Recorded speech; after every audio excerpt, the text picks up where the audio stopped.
I think one of the really important things about the creative arts is originality.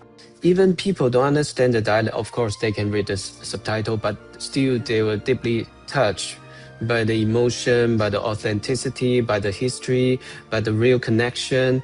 They need real touching storytelling. This time they can just be friends. They can be, there can be loyalty, there can be friendship, there can be many, many different types of friendships. It had the wind in its sails, and it was a bit, I think, a little bit zeitgeisty. People were ready to hear the story. Can you imagine?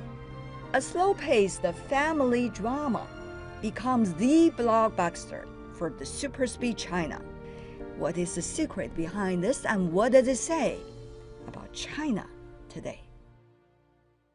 Dear You has become such a big name now in the Chinese theater. These are difficult times in the industry, globally, and in China too. And I think when a film comes out that has what feels like a kind of independent spirit and tells a story that has a clear emotional through line and has an urgency to it, and perhaps a sense of telling a story that hasn't been told on the big screen many times before, I think there's often a good chance that it will catch on. Audiences are looking for something new, for something fresh, something that doesn't feel too packaged, and I think this film does lots of those things. Did it surprise you if you look at the box office number right now? Well, it's we're asking for a magic formula. I mean, once again, it's true to say that we never really know anything when it comes to cinema. With a film that comes out, whether it's if I have the luck of the gods and one of my films ends up in the cinema,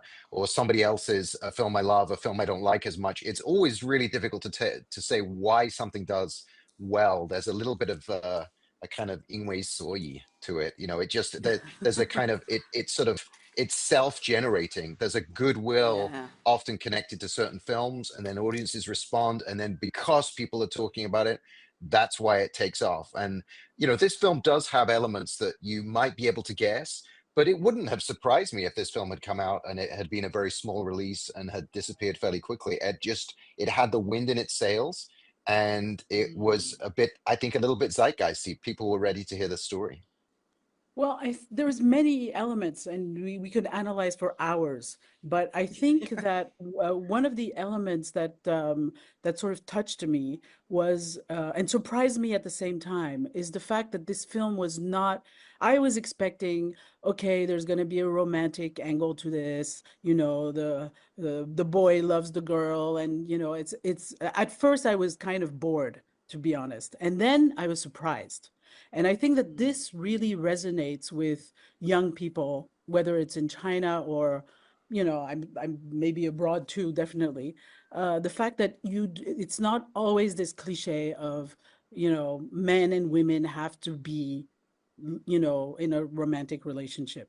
No, this time they can just be friends.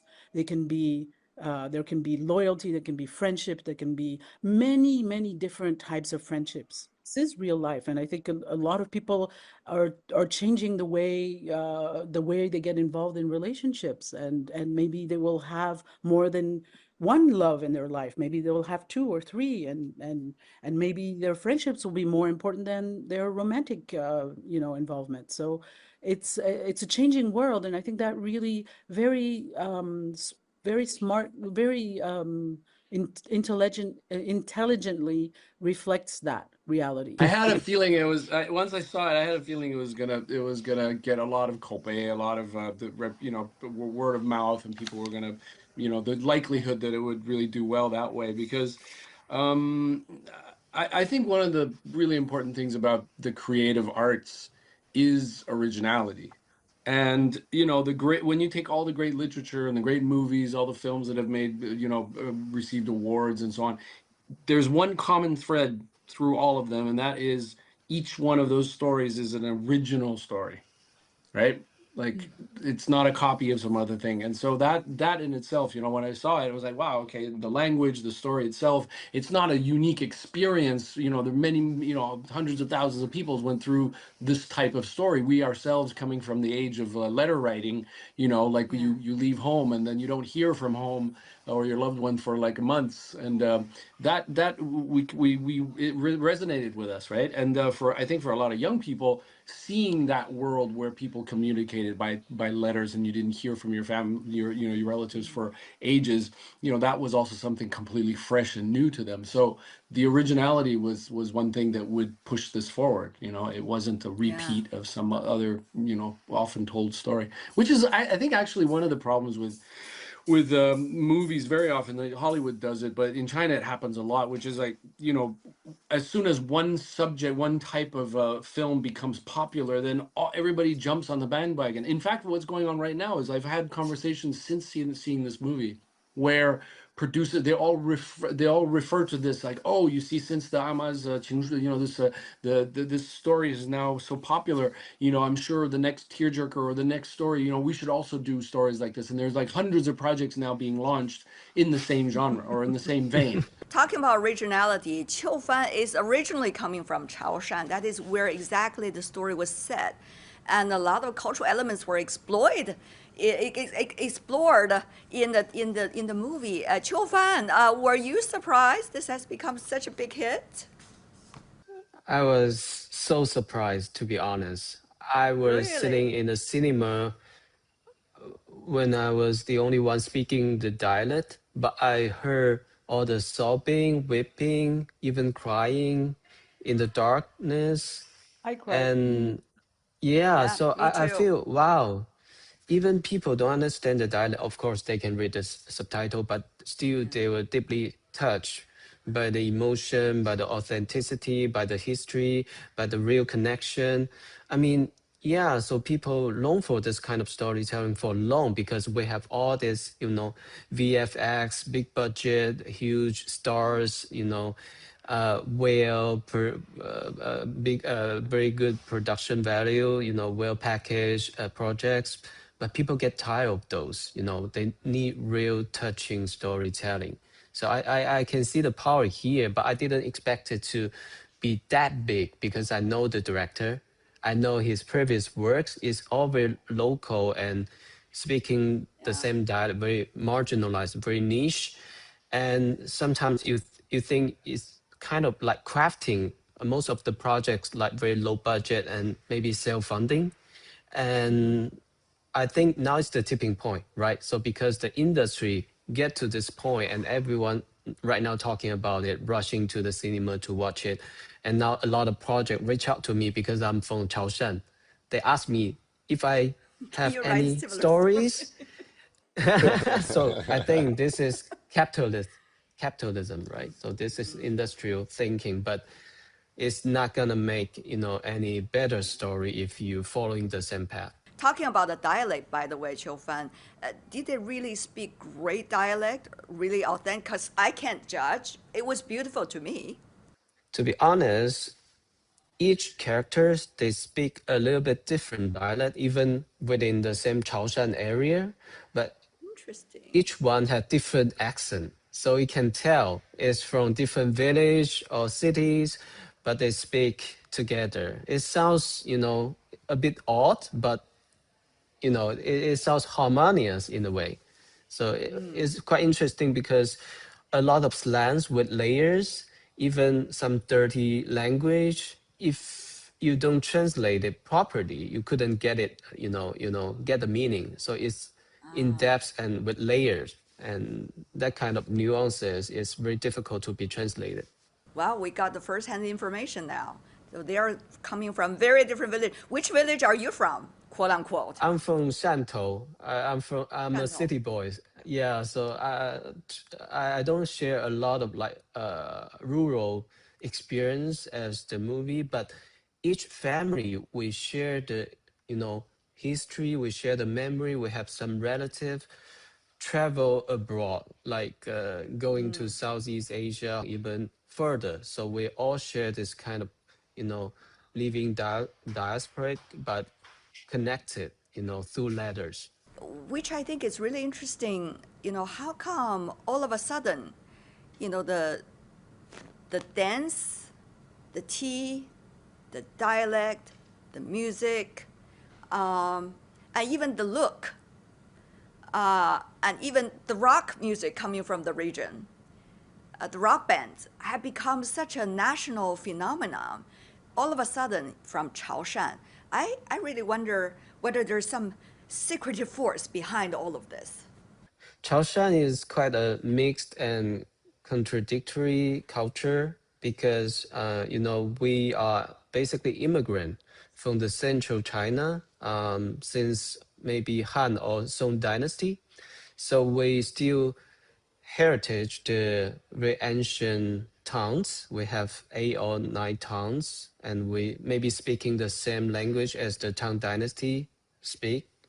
um, and we still preserve all this culture like ancestral temple. We have all this ritual during the different festivals. We worship the gods, the heaven god, the earth god, even all this natural gods.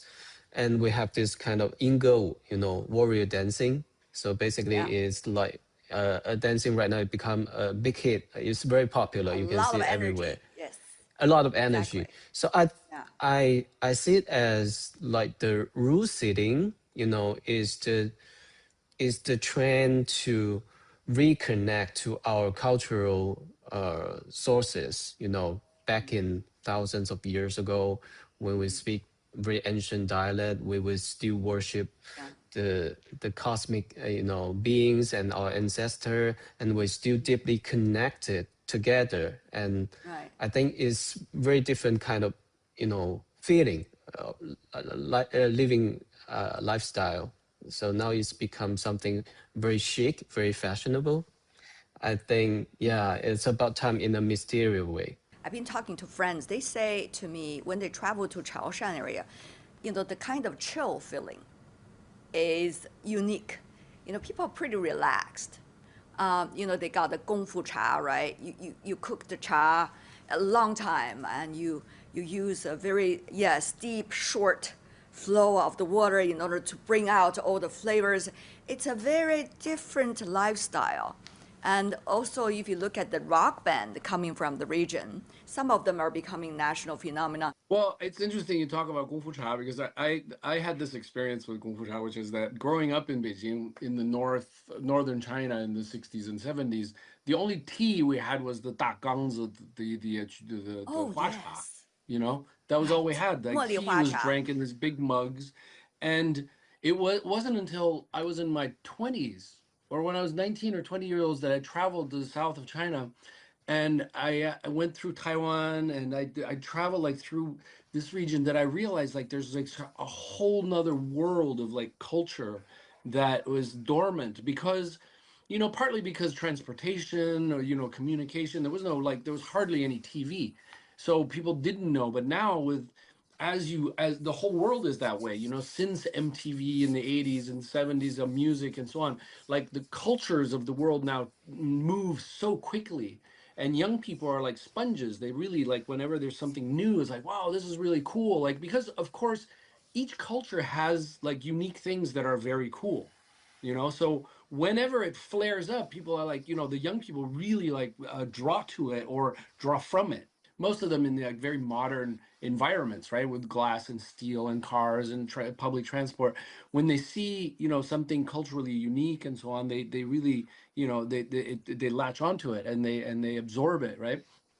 It's like when you see all these like Right. young people going around the parks wearing hanfu and or Qing Dynasty dress and all that stuff. I mean, Yeah. they really want to um, like be connected to the traditional culture of China. And the modernization that we've had for the past 30 years, it's gone like super modern. It's very steel Yeah. and glass and concrete and high technology. But when they're offered the opportunity of getting in touch with the traditions, I think it's very enticing for them. So, how is this, reminiscence vis-a-vis living in the real life kind of situation to know the culture? how are they different? I'm fascinated by this because I live in Beijing. I'm like you, right? If I go to some of the earlier temples, that's history. But at the same time, just at the gate, you meet someone that is real life, right? Right. Well, the reality is, I think, like China, of course, it's one nation and it's huge. But in fact, it's like, like as if you were in Europe, like you and I, we would be living in Poland, whereas the culture that we're talking about, Chaoshan and so on, might be Greek or Italian. So in fact, culturally, it is that diverse. You see, so for the rest of the country to suddenly look up and realize, like, oh wow, there's this really Oh, cool wow. way of living down there. I think it's that kind of feeling. It is the fact Yeah. that it's culturally very, very diverse, and we're talking about a Mm. difference between of 1,000 kilometers. The Northerners or the Westerners, or in Yeah. China, and even throughout history, there's been a lot of mixing and so on. But the Genshen part of each culture. I mean, if you go to Yunnan and Sichuan, and each region has its own, like, very, very deep roots and its own kind of culture, and once in a while it sort of flares up and everybody goes, wow, that's it, that's so China. But in fact, it's all China, but it's all very, very different. Well, I think regional diversity does something to us. I remember when I first came to China in the mid 90s, I used to go to the cinema all the time, even though at that point I'd go and watch Chinese films and not really understand them. But, I still got I was aware really early on. I'm very sensitive to sound. When we make documentaries, sound is such a big part of it. Yeah. And I remember thinking, oh, so much of this is dubbed. So many Mm. films at this point were dubbed either from, say, Cantonese back into Mandarin, or it would be dubbed because maybe the actor didn't have the right kind of Mandarin accent or whatever. So there was a lot of that, and so that's a sort of pull towards the center where you share a culture, and obviously that's important in a country that you share a certain amount. But I think there's a pull now in regional culture to imagine that regional cultures, and when I say imagine, it's because it's true, partly. They've held on to those older, more, to some extent in speech marks, but more authentic cultures. They're not, uh, to use an academic word, so deracinated as the big cities. Where I mean, I think we're all aware. You live in a big city, or you live in a country that's develops rapidly, or has been a developed country for a long time, there are things you lose in that process, and they're often to do with connections between people.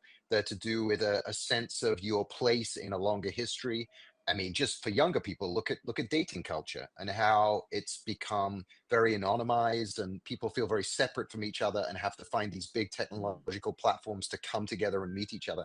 But there's something about older regional cultures that pull you back to something that's authentic. I'd make a point though.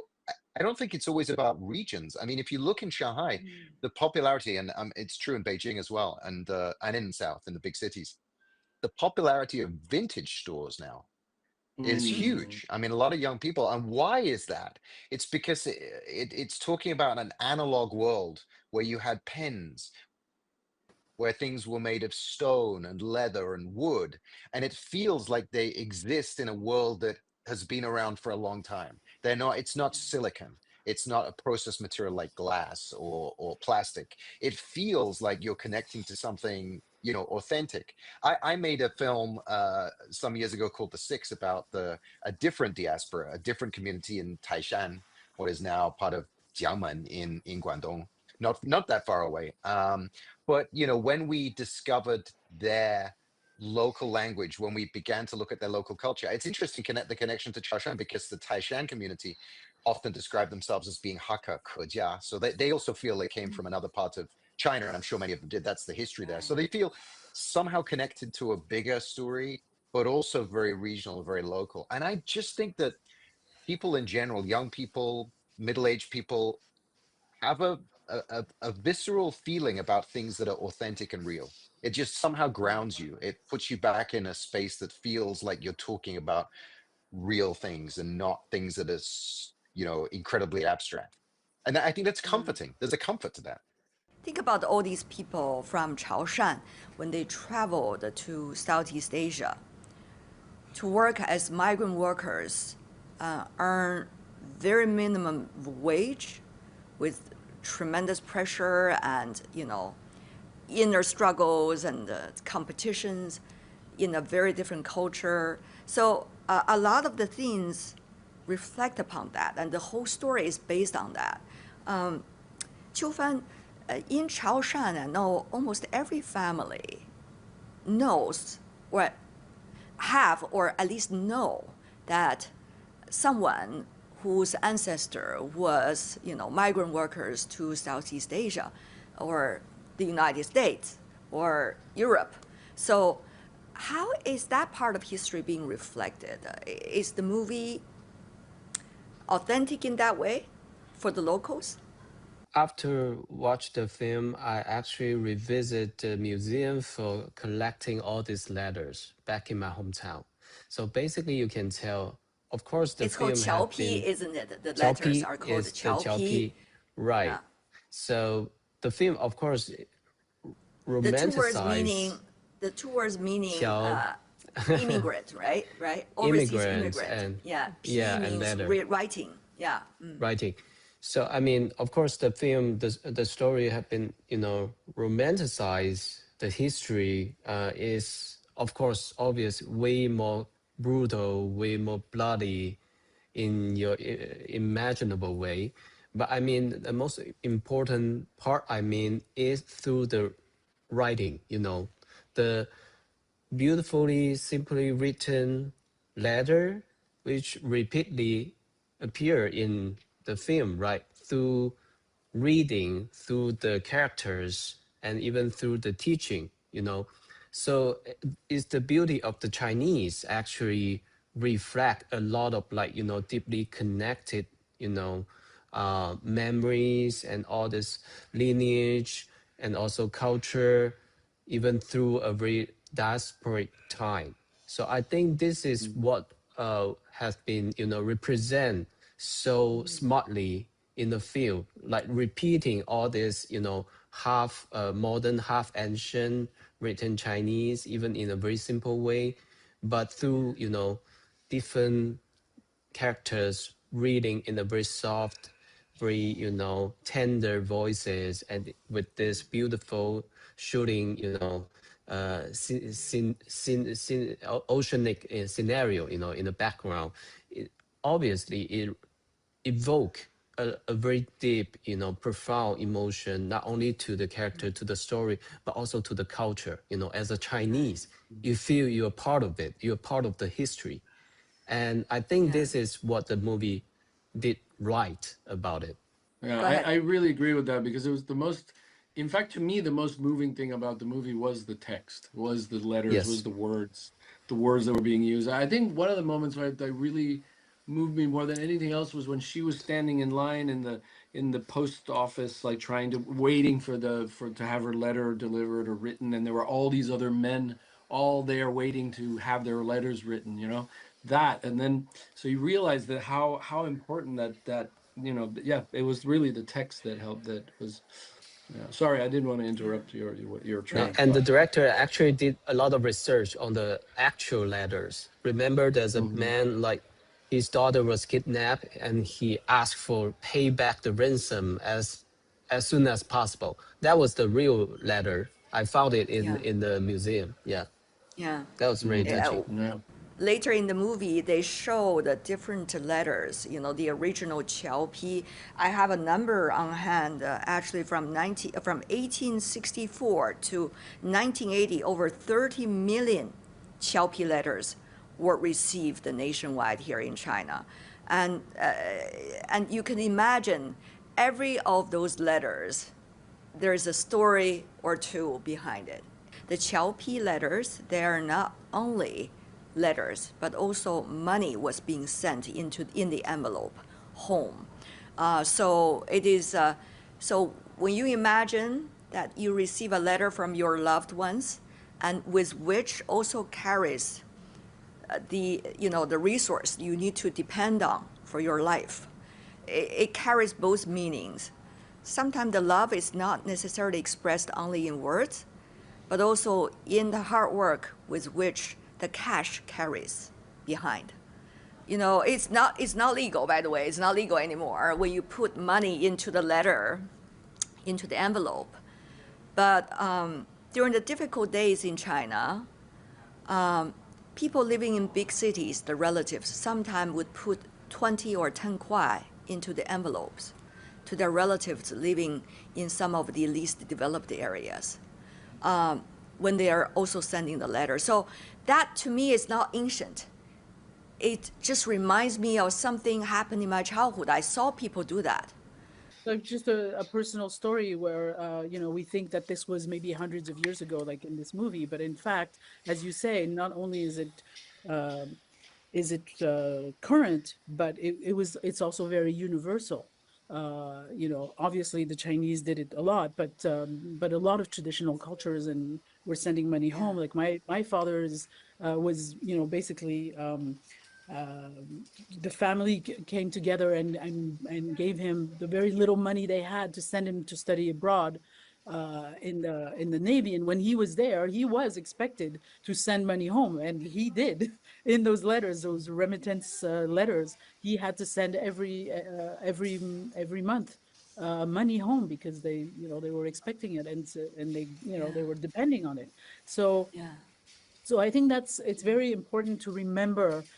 I think when you look at social media and with the criticisms of this film, where we're just basically talking about, oh, this only happens in China, but obviously humans are basically all the same. On Yeah. the when I worked on my Titanic film, we actually solved the mystery of whether or not one of the main characters was on Titanic because of his qiaopi letters back home. One of the Oh, tell us letters more about had it. been well, one of the letters that one of our central characters, who we knew at the time of Titanic's, his name was Fang Long, but it turned out his name eventually settled as Fang Longshan or Fang Wingsun, living in the U.S. in Chicago. He had been sending money remittances back to his family regularly back in Taishan, back on Xiachuandao in the south of China, just off the coast of Guangdong. And in one of those letters, he sent a poem. That was the only time we found on record of him relating his experience surviving Titanic, about being in the water, being pulled out of the water. And that was in I think, a 4-line poem, 7 syllable, 7-character line.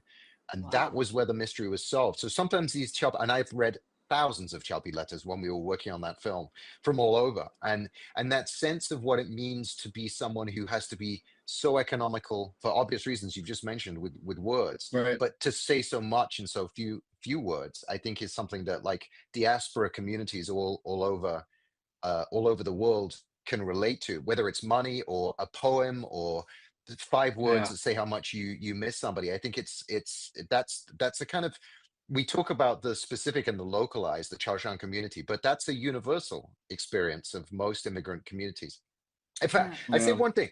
I just throw this in here because I just think it's an interesting thing. My one misgiving, and I don't know whether this is something we should bring up, but my one misgiving, the one moment that sat a little uncomfortably for me in the film, was a thing that for me turns up in many immigrant communities, which is often the troubles that are caused for immigrant communities are caused by official obstacles put in the way of settling, for example. I am very interested in qiaopi itself because after you said earlier that you've been reading hundreds of them, and I believe so, because in order to do your movie earlier, The Six, which is about the migrant workers, those who were on the Titanic when the boat sank, you try to went back to their lives in order to find out exactly what happened, and to make sure that the world knows on the boat there were also Chinese migrant workers, and their lives matter, to put it in a political slogan. Anyway, so tell me more about what did you find out about the qiaopi? What were some of the plots in the movie that reminds you of the research that you have been doing? Through qiaopi, how better do you know not only that time, but also how maybe Chinese think, or the so-called Chineseness? Tell me if my question is too culturally stereotyped.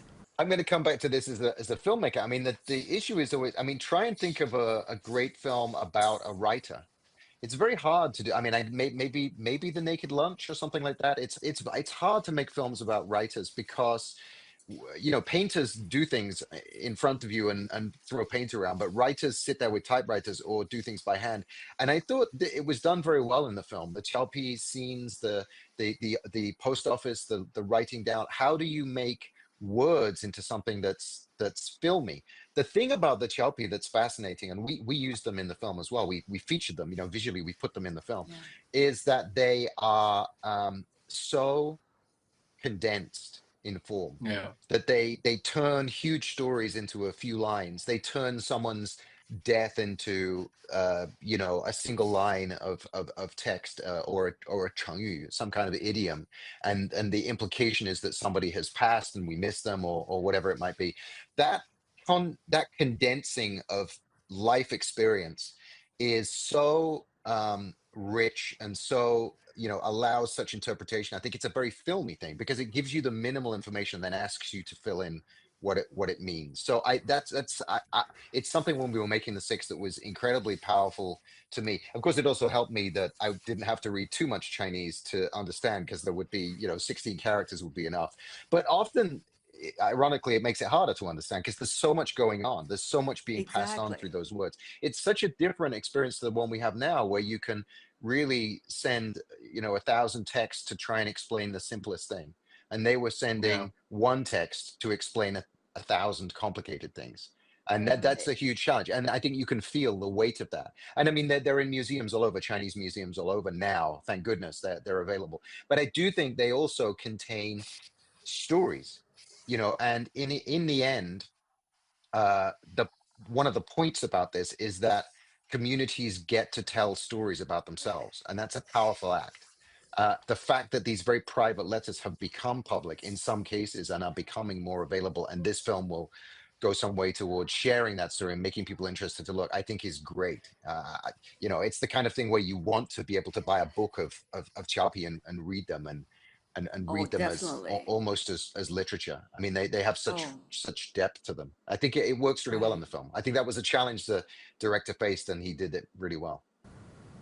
Yeah, he did not go directly into the script itself, but rather to explain the story first and then bring out the script as the background to it. That is a beautiful way of doing it.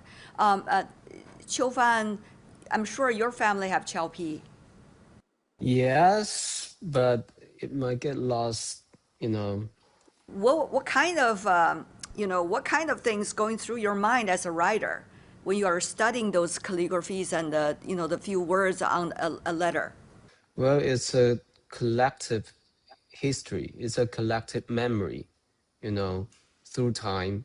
So it feels like I'm time traveling, basically, through reading this very simple, condensed texts. You know, basically, you live through all this, you know, suffering, challenging, painful, sacrificing, but sometimes hopeful lives, you know, back in the time.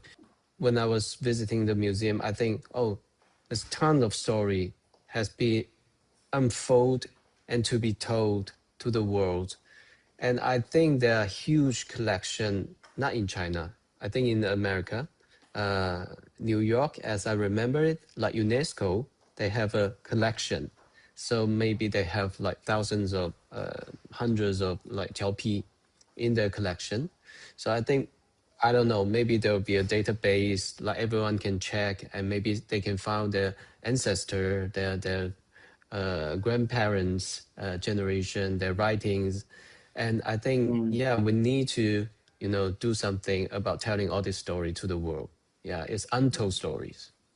Because my parents recently moved from London down, from the north of England down to London. And in packing up the house, they discovered my mom had collected over the years letters that I had sent back from China, and Wow. also letters that were sent to me during my college years, Mm. from friends as I left, and around that time. And I sat for about a day and a half reading dozens, maybe hundreds of Mm-hmm, letters. mm-hmm. It was an intensely moving, if not at some points traumatic. I'd remembered things differently in my own life. This is only 30 years ago than the letters revealed the truth to be.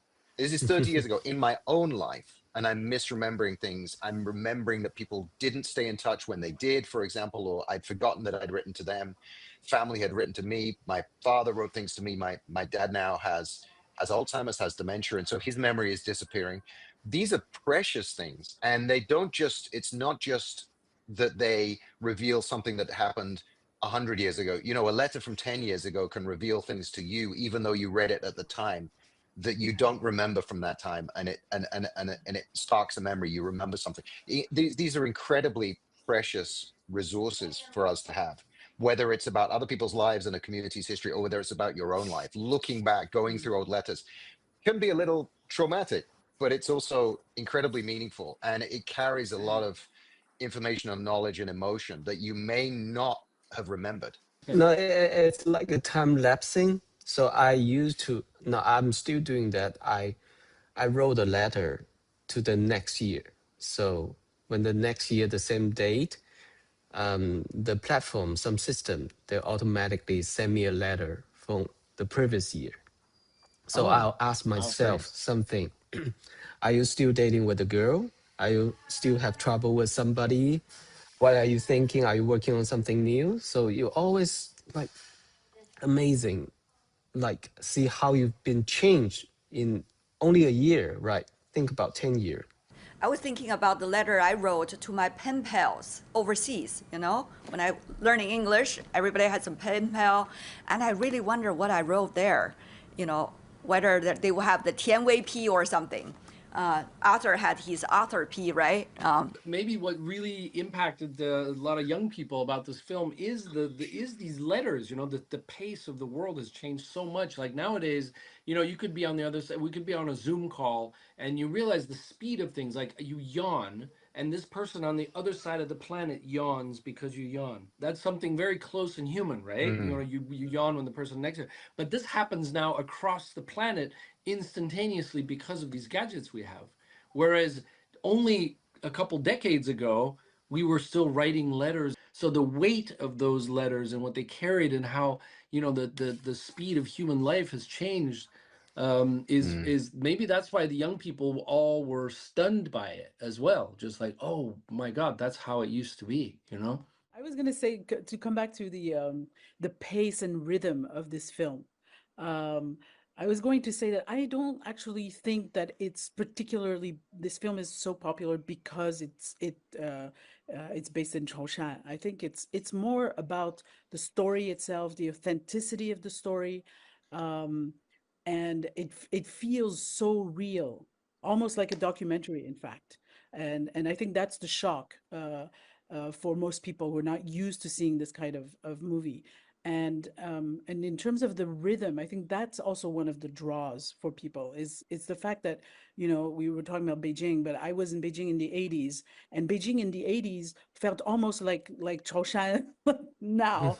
Like it was very slow paced. You could just go to anybody's house. You don't have to call them. You don't have to do any. You just, you know, you can see anyone anytime, whatever you, right? It was very relaxing. And then we moved to New York, and New York was like what Beijing is like now, which is you know 2 weeks before you can meet someone. You know, it's a fast paced, high competition, which is what Beijing is like, and probably Shanghai and all the big cities in China right now. And so I think that the slow pace, the back to slow life kind of concept is really attractive to young people, I think. The idea that, oh, you know, you could actually have a life like this where, you know, not everything is on the phone, not everything is, you know, scrolling, you know, social media, and you know, there is just real life, real stories, simple life. You know, one of the things I really enjoy is how slow cooking has been. Um, my mouth is watering right now when I'm talking about it because the locals are putting the olives, right, just in the pot to cook for almost half a day. And I remember the grandma when she heard that her husband passed away. It was a rainy day, so her youngest son was accompanying her to cross the courtyard in order to reach the kitchen, because in the kitchen, the olive was slowly cooked for almost half a day. And she used that motion to, in a way, hide her inner feeling. But everybody could feel it together with her when she go to the pot and say, oh, the olive is well cooked. I remember that moment very well. Of course, I had tears in my eyes, but that's slow cooking. And there's a lot of things about slow cooking. It's not just about the food, right? Yeah, I mean, definitely food is emotion. Emotion is food. And um, I uh, I think that so after seeing the movie, when I saw it, I wasn't tainted by, all of the comments online that, about this movie. And there is one thing that I personally don't like too much about the comments. Some of the comments that I've seen about, oh, this is obviously it is capturing authentic culture, authentic language, authentic story. It is Chinese. There is no doubt about that. But it's not not only it's universal because it's not only Chinese people or Chinese women Yes, will express their emotions by cooking. It's universal.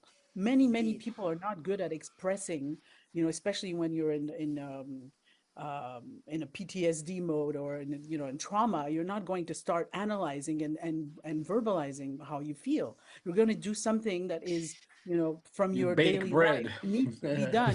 I make bread. Yeah, Many people, you look at Grey's Anatomy, there's like millions and millions of examples of people who deal with trauma by doing everyday tasks. And I think that's yeah, why it's universal. That's why it makes you cry, because it's universal. If it were just a Chaoshan culture or Chinese culture, it wouldn't make it only Chaoshan people would cry, right, except, right.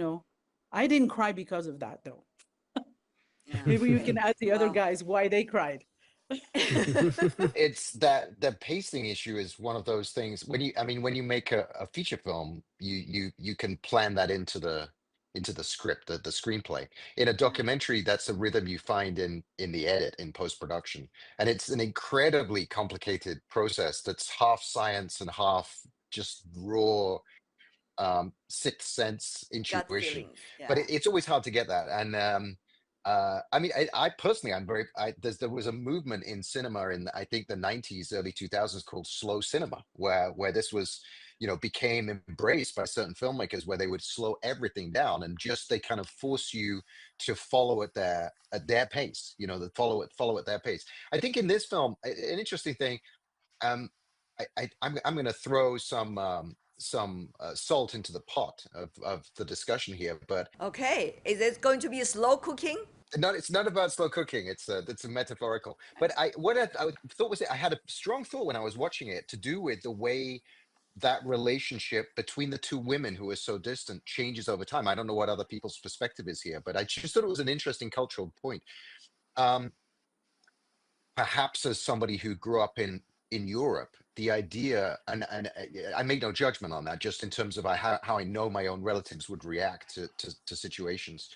But my first reaction when uh, the husband dies, and then you can tell that Nanja has made the friend in Thailand has made the friend who appears to be a romantic interest, but we come to discover she is genuinely a friend, a sort of sister character to him, decides to not tell the wife over many years.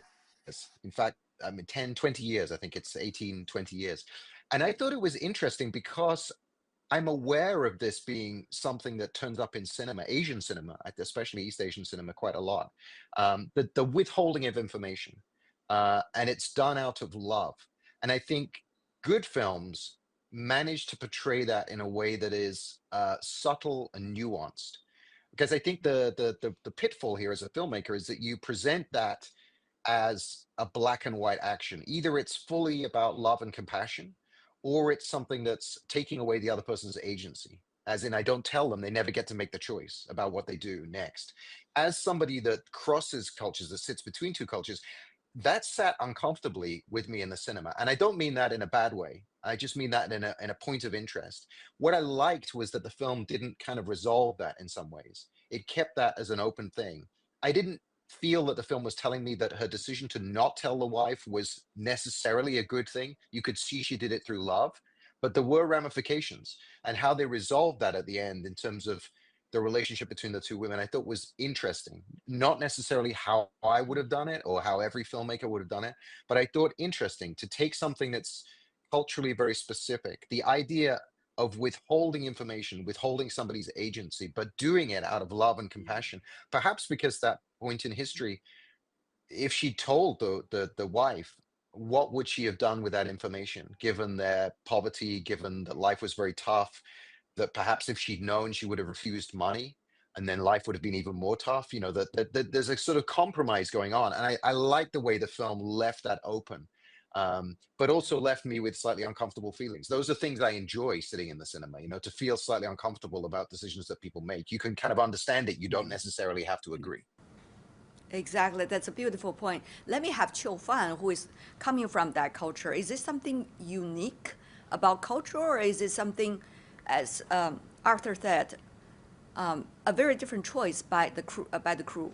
I mean, obviously, there is some historical reason. For example, for most of the time, the letter didn't arrive. You know, that's very often because of during the wartime, the transportation and everything is very possible. And but I mean, what Arthur just point out is very important. Like what humanity would make a choice, and I think the smarter thing the filmmaker put in the film is to keep the audience guessing. You know, Mhm. what is happening and what is the consequence and what is the responses of the characters. So I think we just keep, you know, guessing, speculating, you know, how they gonna react, right? Because we all have our own take on this culturally, or like by different age, by different time. So we all will have our own choices. But if you put it back in the historical context, it all makes sense. It all makes great sense. And that's my understanding from my parents' generation, even before that. So it's very Mhm. resilient choices that make through the very difficult, tough time to carry on the surviving of the family and the children and the offsprings, and that's the only choice they can make. So I think it's cultural, but it's also universal. So I think this is the Mhm. most touching point that can resonate with everyone sitting in the cinema, no matter it's from Chaoshan or not. They all feel it. This is the power through time. Sometimes you just don't know why you make certain choices, but those choices were being made. Um, Whether you can make other choices, yes, you could, and probably result will be different or similar. You never know, right? Even more than the story itself in every detail, and probably that's really what counts. But anyway, just my personal thought. Go with your both of yours beautiful answer. It Yeah, go ahead. reminds me of the Chinese painting, you know, leaving a lot of blank and emptiness. So-called 留白. Yes, to be even more engaging with the audience. Yeah, yeah, Yeah, that's very yeah. unique. Mm. Right. You buy, and also Andy? the Yeah, sorry. silence Yeah. in the, you know, in the rhythm, and those are all uh, what you could characterize as feminine qualities. Yep, That's why yep. I was Mm. convinced when I saw the movie. I didn't know, but I thought the director was a woman. I was convinced. This is Yeah. not a film made by a man, Yeah, it's a It and I was is. very well wrong. told woman's story. Yeah. Yeah, because just Yeah, Mm, even the rhythm, the silences, right. I have to say that, you know, when you watch a movie, there's a suspension of belief. mm, And I'm going Mm. to veer towards something else, which is what really sort of surprised me. Uh, um, obviously I was expecting the usual thing. Okay, here we have a young, beautiful girl in a hotel running this hotel, and all these, migrant men who are married far away from their wives, and there is a dirty reality to to life that is harsh when you're also economically under a lot of pressure, and that was not addressed at all. During the movie, I decided to believe that this was true because I wanted to believe it. Because I wanted to believe what the director was trying to say, that there is, something more beautiful in the human character, that we don't all have to, hurt each other, and the Yeah. relationship between men and women are violent, which I think was a breath of fresh air for in the current times, where I was actually thinking later on, wait a minute, this was totally romanticized. There is no way this girl in this hotel would not have been raped, or and you were thinking about Epstein, and it's still current today. You can only imagine what it would have been like then. So you decide to believe that, okay, the director is trying to show you that there is something that we all aspire to, whether it was true or not. Caroline, it's a beautiful point you just said. I was feeling a big sense of relief that the story did not turn into, violence against the women, which of course is a thing that's very important that we should also work on against. But, it's not a story that, There's only so much we can take as women in terms of those stories, I think. yeah, it's not every story is a story about that. Yeah. There are always something more important in one story than the other parts of the story. And I'm so glad. I was feeling relief. I feel like you, Caroline. I was actually, the other thing that really surprised me positively is the fact that the emotional center of this film was around uh, two old women. Mm. And the fact that we are extremely ageist in our societies, whether it's in China or other countries, where and especially for women, if and women actors, I think actresses, after the age of 35, they're done. Basically, there's no more roles for them, and to see that this male director decided to show a story through old women, I was quite touched by that, because it's a choice that you make. I was refreshed by it. The US and Europe, you see a lot more older women in films, and it reflects society, I think, a little bit more. And in China, I think we need to work a little harder on that point. And thanks to this film, maybe, maybe it'll show that older women have, parts to play in movies. And by the way, they are so beautiful in their own ways. Both of them shine in the movie. Yeah. How do the gentlemen feel about it? Andy? I think in all our cultures, the grandmothers, they have a very important place in our lives. And, when you see a story, whether it's a book or a movie, actually address that and show that, then no one can deny it. It's like, oh, yes, of course, my grandma was as sweet as that, or as wise as that, and it really gives everyone, like, again, you get back to the authenticity of it. It's an authentic thing. Like, oh, there, yeah, of course, there she is. So, and it's not fake, and it's not over, done up, and it was perfect that way. So I think maybe like, just the theory, but maybe what was been really endearing about this is, like, once again, it addresses that, like, people's ming, like back then, because of poverty, people had to leave and 出海 and 下南洋 and go out and work across the seas, and you may never see them again. Like, literally, when you said goodbye to that person at the boat, you may never see them again. And so that fate, that idea of fate, and holding on to your ancestors' memory and so on, it's such a deep rooted thing in our human nature, that and so for a lot of the young Chinese audiences, they're so happy to embrace that and see that, and they see it very much as Chinese, because they've been watching so many Western movies, and this whole the Hollywood style of storytelling, where you know this girl in the story would have changed her fate. She would have taken the boat and gone to do this or that. You know, like it's a different way of looking at life in a way. You know, so I think that's a factor in it as well. This sort of Yeah. Western and Eastern sort of 世界观, you know, the Mm. our Yeah. life, our view on life, you know.